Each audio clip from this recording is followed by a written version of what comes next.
أذن للذين يقاتلون بأنهم ظلموا وإن الله على نصرهم لقدير.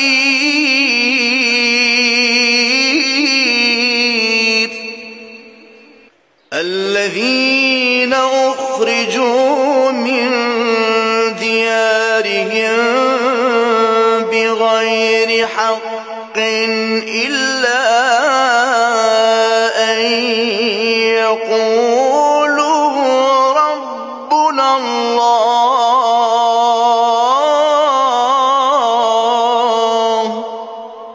ولولا دفع الله الناس بعضهم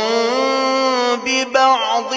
لهدمت صوامع وبيع وصلوات ومساجد يذكر فيها اسم الله